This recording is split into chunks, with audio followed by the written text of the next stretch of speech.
Ryan Reynolds here from Mint Mobile. I don't know if you knew this, but anyone can get the same premium wireless for $15 a month plan that I've been enjoying. It's not just for celebrities. So do like I did and have one of your assistants switch you to Mint Mobile today. I'm told it's super easy to do at mintmobile.com/switch. Upfront payment of $45 for 3-month plan, equivalent to $15 per month required. Intro rate first 3 months only, then full price plan options available. Taxes and fees extra. See full terms at mintmobile.com. Think you know everything about Fremont Street? Well, we're here to tell you the most secrets about the heart of downtown.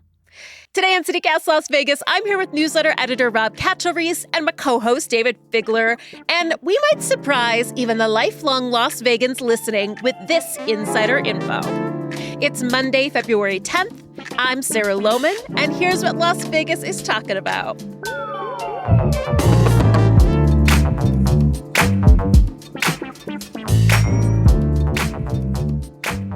Okay, boys, in one sentence, how would you describe your relationship with Fremont Street? I always think of Fremont Street as the Jersey Shore without the beach. Oh. Or the boardwalk. Why? Or the sun. It's just like, it's a little bit, I want to use a different word than trashy, but it's very touristy. God. Looking down at Fremont on high from Durango. That's you, Rob. Yes, I do love Fremont Street, which I will explain in a little while. But sometimes it's a little much, and I can do without the street performers. Oh, okay. Figler? This is a great start to the episode, right? This is just, we're doing our Drive to LA episode again, where I was like, these guys are going to tell me what's so good about driving to LA, and then it made me never want to drive to LA again. Right, we start off with what sucks about it, yeah. That's not what you're in for. Fremont is great. Figler, what do you think? You asked me for one sentence. I'm going to give you one word. My relationship with Fremont Street is fraught. Fraught with much. And so now we expand the word into a sentence, I guess. There's so much nostalgia and mixed with so much sadness and sorrow and mixed with so much always fresh, like, curiosity and potential for enjoment. I'm going to just say it is a fraught street for me with peril and hope. That's Fremont in a nutshell for me, my friend. Very aspirational. For me, Fremont is where Vegas clicked for me. I came through in 2019, so this is like 2 years before I moved here. And I visited quite a bit before we discussed, but I stayed on Fremont Street. I went out with a friend on Fremont Street, and I was like, oh, this is it. This is not the Strip. There are tourists here, but there are locals here. This is where it crosses over. This is where people are going out. And just the people watching and the sort of downtime vibe of it, that's when I was like, oh, I get it. I can see myself here. So I kind of have a very special, nostalgic, positive relationship with Fremont Street. And it's full of secrets. Yes, Rob? Yes. I was just going to point out, I was referring more to the Fremont Street Experience part of Fremont Street. There's other areas like Fremont East that has a lot more charm and locals connection. Yeah, but I love bouncing around to all the weirdo things you can do under the Fremont Street Experience, free spins, binions, $1 million, But for me, it really happens somewhere around Evil Pie that I was like, this is it. This is the Vegas I can understand. That's a fun spot. But it's also it is the center of the original Las Vegas, and it is full of secrets, both historical secrets, and we're going to give you some tips about how to navigate it today. So I want to hear your number one best ever secret. What's the spot you're taking your friends to that just blows their minds? So this is hard because parts of me like pointing out what used to be there, right? Yeah. And that's always kind of okay, so the one that I love popping on Fremont Street where I point out what used to be there, but also something that is currently there is the El Portal Theater. So the El Portal Theater was built in 1927. It opened in 1928. It was one of the original cultural centers for many years in Las Vegas. It had a 700-seat auditorium in it. It had an elegant Spanish motif lobby. It was one of the first, if not the first, commercial buildings in Las Vegas that incorporated air conditioning. People used to go see movies there. Yeah, movie theaters, yeah. None of that is there anymore. And now it's like an arcade. And that's its most recent iteration. Before that, it was a souvenir shop. And this is unusual for Fremont Street because, the canopy really took away a lot of the action of the cool architecture that had existed on that street since literally the beginning of time, since Fremont Street is the cradle of civilization of modern-day Las Vegas, because that's where we were founded. The building itself, you could still see the outline of the structure of the Spanish-style building that it was. Cool. It's sort of on the eastern boundary of the Fremont Street Experience. So as you're getting closer and closer to Vegas Boulevard, that's where the El Portal is on the north side. It sounds close to Neonopolis. It's very close to Neonopolis, Rob. Yeah, it's much closer to Neonopolis than, say, the Plaza or Circa. And there is a placard on the side, if you take your time, that still commemorates that. And it's so lost now, but a cool old vintage neon sign identifying it as the El Portal still exists, if not in function, at least in fashion on the side of the building. And I always love pointing that space out. It was also in the 70s, I think, a porno theater for a moment. Fremont Street at one point did have porno theaters on it. People don't realize that either. It's kind of funny. Rob, what about you? Let's get mind-blowing here. What do you show your friends? I think I'm in tune with Dayvid a little bit because, as we always like to say, Las Vegas history is the best history. Is that what we say? And much of it, as Dayvid pointed out, is hidden in plain sight. Yeah. So when I'm down on Fremont Street and I want to point out something cool, I always point to the beautiful, exotic Binion's parking garage.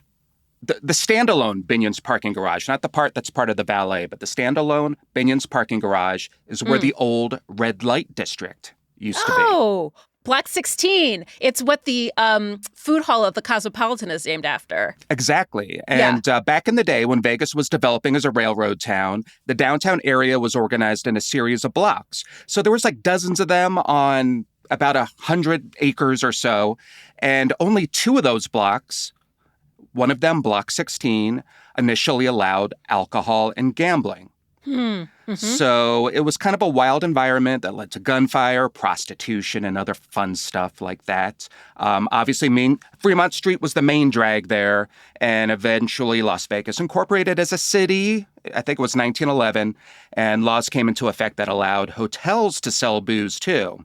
So you started to see stuff like hotel rooms attached to hardware stores. You had the Arizona Club, you had the Red Onion, the Nevada Club, and other saloons that were on Block 16, which, if you want to picture it, it's kind of between Stewart and Ogden and First Street and Casino Center. So those would be kind of like the modern fixture right there. Let's bring it back. Let's legalize sex work on Block 16 in that parking garage only. I mean, it's funny that Sin City does not have a red light district anymore.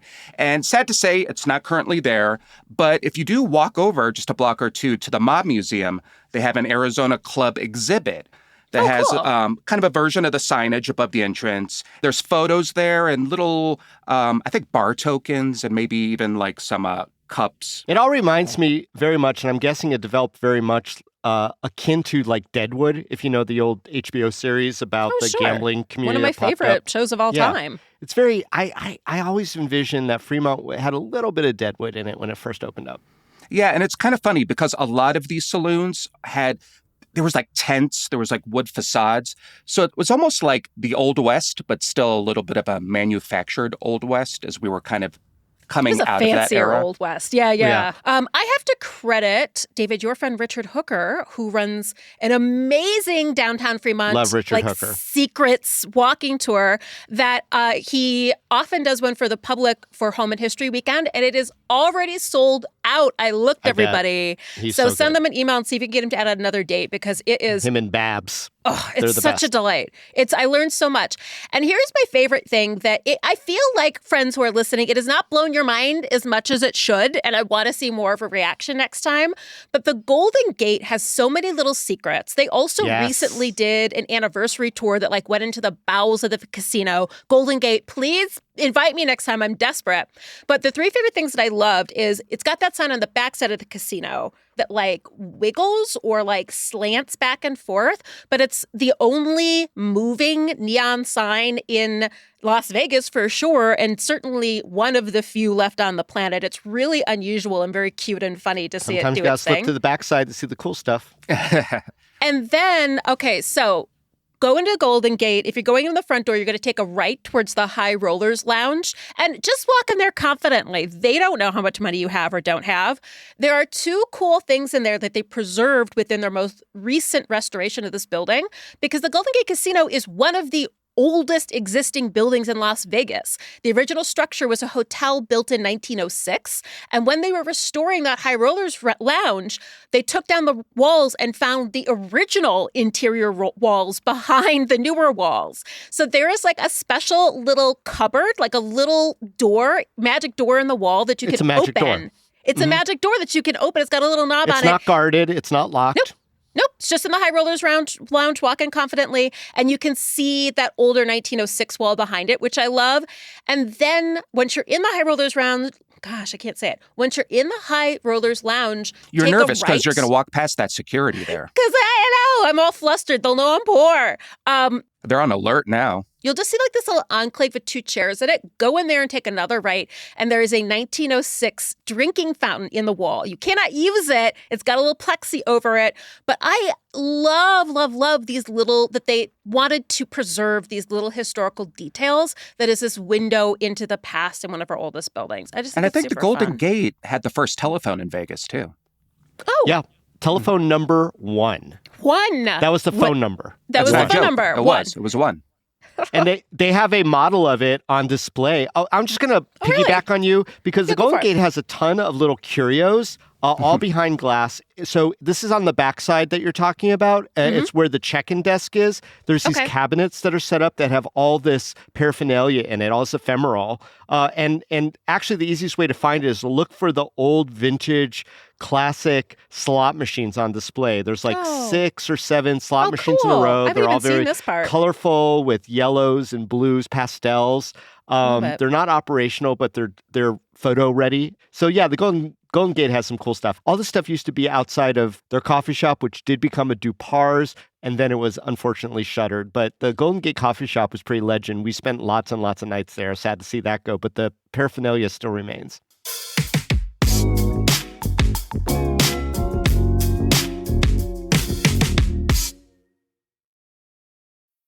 This episode is brought to you by Abercrombie. There's nothing better than the perfect jean and going out top combo, or an outfit that perfectly matches your plans. Abercrombie's relaxed jean goes with every occasion. Date nights with something lace, or daytime with a cozy sweater. And their barrel jean will surprise you. It's the trend that will become a staple in your wardrobe. Abercrombie denim comes in tons of rises, fits, and washes. Find your perfect pair online or in store. This episode is brought to you by Amazon. Sometimes the most painful part of getting sick is the getting better part. Waiting on hold for an appointment, sitting in crowded waiting rooms, standing in line at the pharmacy, that's painful. Amazon One Medical and Amazon Pharmacy remove those painful parts of getting better with things like 24/7 virtual visits and prescriptions delivered to your door. Thanks to Amazon Pharmacy and Amazon One Medical, healthcare just got less painful. How about some food and drink secrets and tips? What do you got for me? Well, I'm going to turn to Sarah's favorite topic, which is food halls in Las Vegas. So if you go to the Fremont Hotel on Fremont Street, they have the only food hall downtown, depending on how you want to count these things. And if you look at this one at first glance, it might not seem quite food hall-y. Like you see a Dunkin' Donuts, you see a Steak and Shake. But you also see Craft Kitchen, which is one of my favorite places in Henderson. This is a homegrown original Henderson concept by Chef Jarrett Blinn. And this guy knows how to make pastries, like European-style croissants done right. Very much a breakfast and lunch place. He does a really good Cuban sandwich. And I just really love this local representation in the food hall. I believe it's called the Fremont Food Hall at the Fremont Hotel and Casino. I'm putting that on my to-do list right now.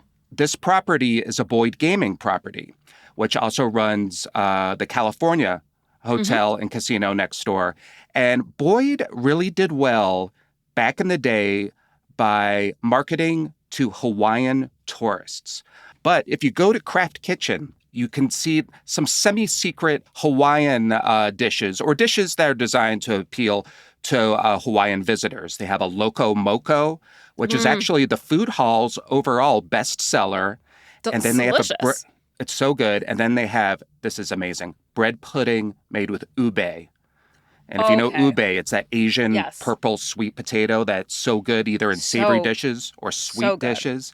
And you can get some other Hawaiian food here and there too. Aloha Specialties is in the California Hotel, and that's kind of a Hawaiian place. Aloha Specialties, I just want to chime in and say it is that their Hawaiian food over at the Cal is correct. So if you're downtown and you need some good Hawaiian food, hit it up there. Also, producer Sonia just tipped me off at the Cal at the Market Street Cafe. There's an oxtail soup that is only served from 11 p.m. to 6 a.m. It's an overnighter, and it is magnificent. Yeah, you really have a lot of these Hawaiian dishes just kind of hiding on some of these menus, just like tucked in there because there really is a demand for them. It's like a little more Caribbean, but I love it.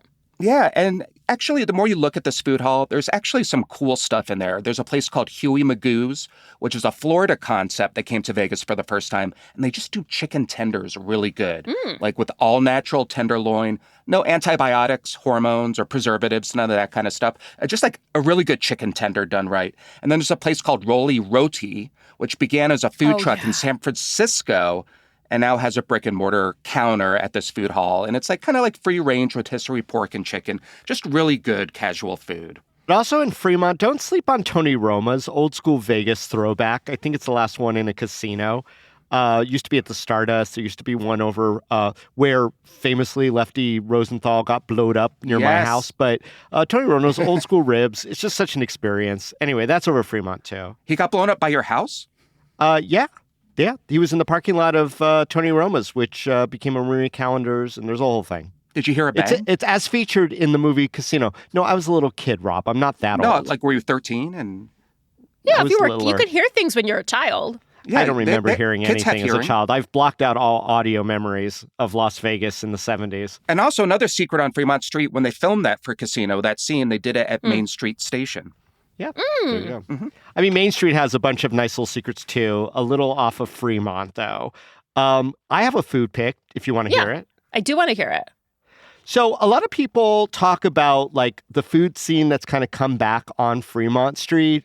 But the one I think that people sleep on, and the one that I really think is a secret super spot, especially for date night, is called Andiamo's. It's been there forever at the D, since the D rebranded. And it's perfect for that type of experience. So here's my tip. There is an escalator that is one way only outside the D on the Fremont Street Experience. So you don't have to go through the din of the downstairs of the D, which could be a little raucous. You go right onto the escalator and you take a straight shot to Andiamo's. And there's this beautiful arch, this beautiful brick arch that you kind of walk through with a chandelier hanging. And you go inside, and it is a steakhouse. And it's pricey. They're not messing around. The service is impeccable. They're really on top of that. I mean, the kind of thing, like you get the bone-in ribeye, $68. You get a porterhouse, $73. You get that tomahawk, which is whatever, 32 ounces, $150. You're putting down $52 for lobster ravioli. But I'm telling you this, it's gorgeous in there. It's what I call a tablecloth place. I'll go in for a cocktail. That's always how I handle it. And then when you come out, that's when they friggin' get you. And I hate the D with my every fiber for this, but you got to walk through the casino to get out. You can't go back the way that you came. Because you can't go down the escalator. You can't go down that escalator. No. You just take a little detour to the little horsies, right? That's right. The Derby, Sigma Derby. I knew you were going to go there, but that's what you do. I love it. And it's an old one. The Horsies and Mechanical, it still only costs 25 cents. There's a quarter machine right there. Yeah. You put in $20, get $20 worth of quarters. You'll be sitting there for 90 minutes. And the cocktail waitresses if you could get a come seat. around. If you can get a seat, it's which I've had good luck with it. It is very popular. People get into it. They cheer. It's like you're actually at the track, but more adorable. And you still get the free cocktails, but please tip your servers, just like any other gambling machine. I love it. Right up there on the second floor of the D. Well, that's how the D brands itself, is that second floor is a throwback casino. And I don't know, it's a little modernized. But one thing that they do have that is a lost form anywhere in Las Vegas, because I think that the El Cortez finally got rid of theirs, they have a bona fide Keno lounge with cushy booths. So you could sit there and watch the balls drop onto the screen. Very old school. I like to call Keno bingo for people who lack eye-hand coordination. And then, you go down the normal escalator and get out of that friggin' building. But boy, Andiamo's is a real hidden treat. It's a secret that I like sharing. All right, since you did food picks, I'm going to do some bevy picks. And this is going to be a quick rundown of my favorite bars on Fremont and why, depending on what vibe you're looking for. This is not in any particular order. It's in geographical order. So we're going to start at the Carousel Bar in front of the plaza. Fairly recent renovation over there within the last 2-ish years, year and a half. And it is a great spot for people watching. You get to sit outside, out front of the plaza, sort of at the foot of Fremont Street. It's got these amazing digital screens in front of you that are also projecting images of Fremont Street over the eras. And you can just begin your night and watch people go by and dream big Vegas dreams. So that's the Carousel Bar at the plaza. So my next pick is the Legacy Club. Don't worry, you don't have to be a member. It is at the top of Circa. You should dress nice, though. It's one of those kinds of places. Always good to have a reservation. Not necessary, but it's the views, baby. It is all the way at the top. It is good for world watching, and it is truly a really impressive spot. It's the tallest building downtown, too, so you can see forever. Yeah, it's like being on a strip hotel, but it's on Fremont Street. And what I love about those views is you can see downtown and the strip at the same time. And the drinks are relatively inexpensive for Vegas standards. They're still under $20. They are pricey, but they are good. You're getting the show included. You're getting the show of those views included. It's a vibe. It's fun. It's atmospheric. And if you want to impress somebody downtown, I always take people to the Legacy Club because it's just so much wow factor. And Vegas Vicky, always a good bar stop inside Circuit, too. No views. No view Vegas Vicky. Good photo ops, I would say. Little side note. I also love the Parlor at El Cortez. Dayvid, have you been there? Yes, I have. Oh my God, that sounds like you've got some stories. I do have stories there. I was in the Parlor and the predecessor to the Parlor. I've spent a lot of time at El Cortez.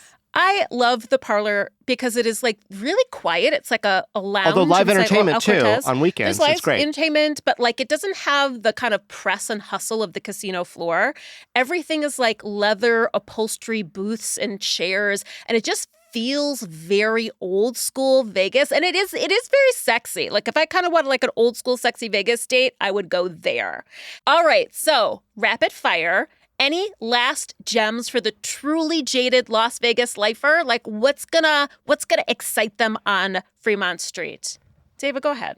All right, I got a ton of gems. One, when you walk down the Fremont Street Experience and you're with somebody, play the game character or character. And that's where you have to decide if the person is dressed up like something or that's just how they live their lives.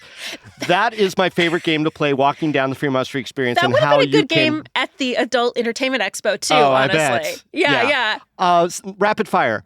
The barber shop, the old school barber shop on the second floor of the El Cortez. Oldest barber throwback pole in the city. It's amazing. Yes. And you go up a little side area and you find it and you're like, I just got transported back decades. And that's lovely down there. I'm going to bring this back to what we always bring this back to. Parking, my number one spot. Park underground at the Neonopolis. It's cheap. You can walk anywhere.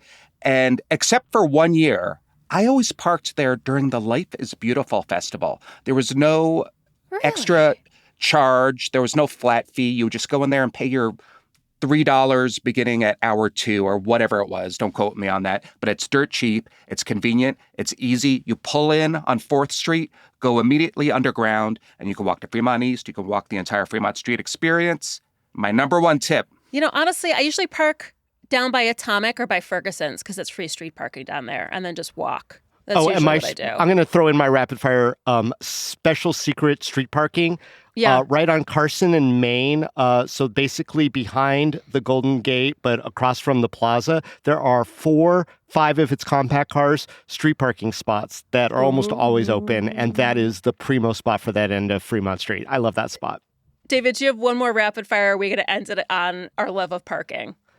If I could get in a parking pick. I will always get in a parking pick. The other thing, though, is that back in the early aughts, the historical part of the city decided to put in these placards everywhere into the ground, these like bronze. Oh, the 2000 aughts. Yeah. Okay. 2000 aughts. Yes. And immediately they were controversial because some of them had erroneous information that was pointed out by actual historians. And when brought to the attention of then Mayor Oscar Goodman, he goes, well, we're not going to pay to redo them. Now they're just called fun facts. Anyway, over the years, hilarious. They have quietly replaced them with actual facts. And I went down and there's still quite a few remaining, but they're not ostentatious. You have to find them. And most of them are on Fremont East. So if you see these little like bronze things on the ground, they have little fun facts, if you will, about Las Vegas. I think that's a fun little treat down there, especially as everything gets, churned over and redone. That's still something. All right. Well, gents, thank you for taking this time to talk to me about like a meaningful part of Vegas. I learned some stuff myself, so I'm super excited to add some things to my to-do list. And thank you both. You're welcome. I'm going to head back to Fremont Street now. As a character, I look forward to seeing you both on Fremont Street. As a local celebrity, Dayvid.